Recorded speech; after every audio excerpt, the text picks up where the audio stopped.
What's up, Pokemon traders? Super Nerd Daniel here again.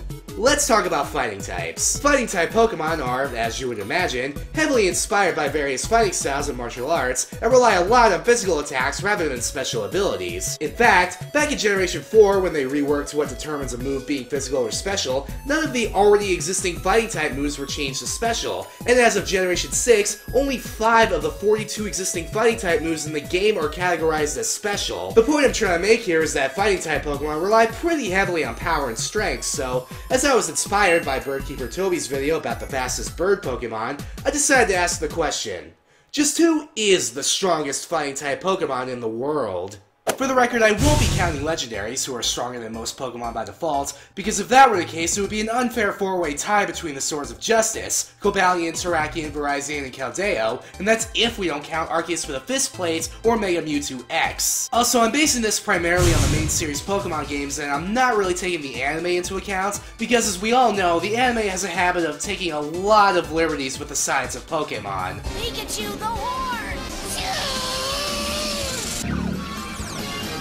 You know what I mean. Also, I try to use some actual math and physics to further illustrate my point, but I'll warn you right now, a physicist I am not, so don't be surprised if my calculations aren't perfect, but hey, I tried, and I think you'll still get the gist. So let's figure this out. The way most people measure power in the Pokemon universe is by their base stats, so if we were to go by base stat totals, again, not counting the Swords of Justice, who all have a total of 580, the strongest fighting type Pokemon would be Blaziken at 530, if it weren't just barely edged out by Infernape at 534. However, neither Infernape nor Blaziken actually has the highest base attack stat amongst fighting types. Hell, not even the Swords of Justice hold that title. So if you consider the attack stat the be-all end-all measure of power, the strongest fighting type Pokemon is Conkeldurr, the final evolved form of Timburr, with a whopping base attack stat of 140. So there we go, question answered, video over.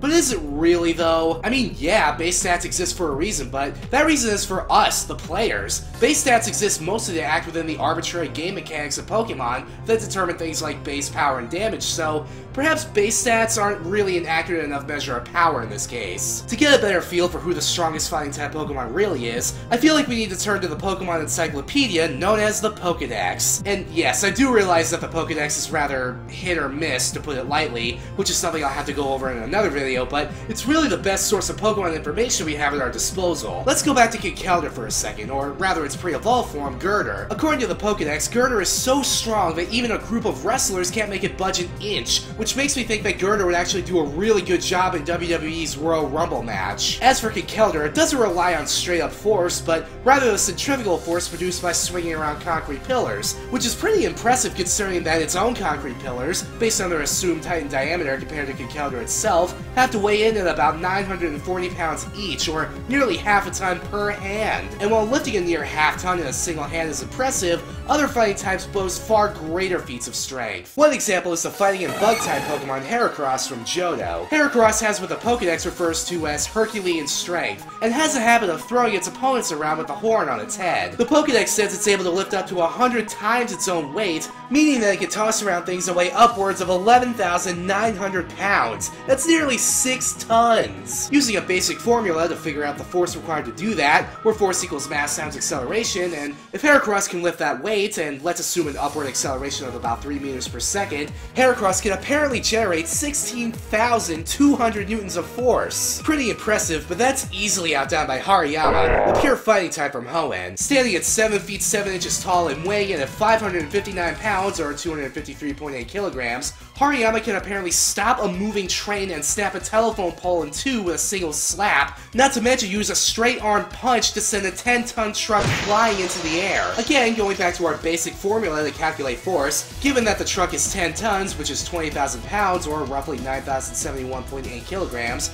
and assuming that a well-trained Hariyama could throw a punch at about 25 miles per hour, or 11.176 meters per second, that's 101,386.97 newtons of force generated by a single punch. But then we have Chestnut, the grass and fighting type Pokemon from Kalos, who stands at 5 foot 3 inches tall and weighs in at 198.4 pounds. According to the Pokedex, Chestnut's tackle can flip a 50-ton tank. That's 100,000 pounds. If we plug in the formula for calculating the force required to move an object again, plugging in the tank's weight in kilograms, and assume that Chestnut, who has a pretty low speed stat, can run at a modest 5.6 miles per hour, or roughly 2.5 meters per second, and plug that in for acceleration, that means that a Chestnut tackle can apparently generate 113,398.1 newtons of force. And with that, we may have just found our answer. Chestnut, the spiny armor Pokemon from Kalos, is the strongest fighting type of all.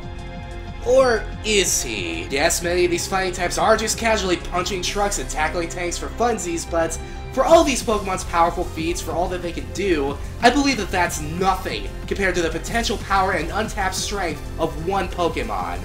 Machamp. Objection!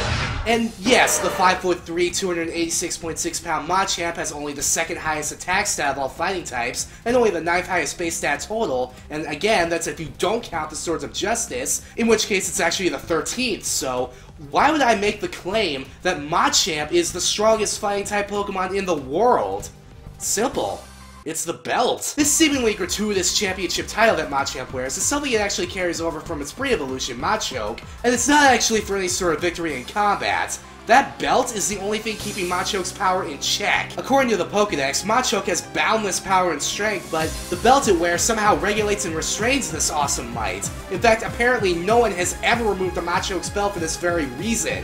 Without it, there would be no telling how powerful Machoke would become. Machop doesn't seem to have this problem, although it's still strong enough to use Gravelers as barbells when it works out, but upon evolving into Machoke, its power apparently multiplies exponentially, so much so to the point where it actually has to wear an accessory just to make sure its power doesn't run wildly out of control. By the way, this is all just for Machoke, so I shudder to think how much more power this thing gains with another evolution. Hell, for all we know, the immense frightening power teeming from every muscle of a Machamp may actually have something to do with why it has 2 more arms. Even the Pokedex recognizes how terrifyingly powerful Machamp is. It can apparently throw someone so hard they fly clear over the horizon, fire off 1,000 punches in 2 seconds, and move an entire mountain with 1 arm.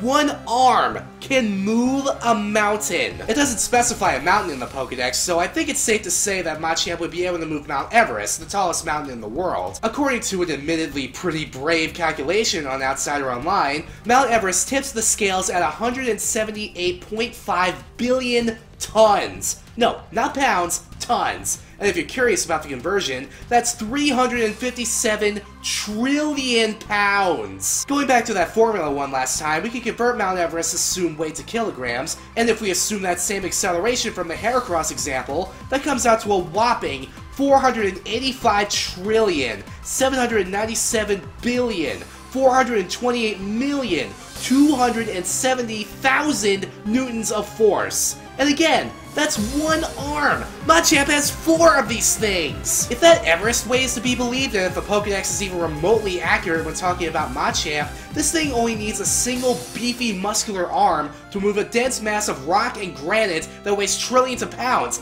And again, this is all with the belt that supposedly restrains Machamp's power. This thing is limiting Machamp's strength, keeping its power from reaching its potential, and it's casually moving mountains with a single arm. I believe that if you were to take off the belt of a Machamp to release its boundless power, I think you would find that an unrestrained Machamp is actually Brock Lesnar!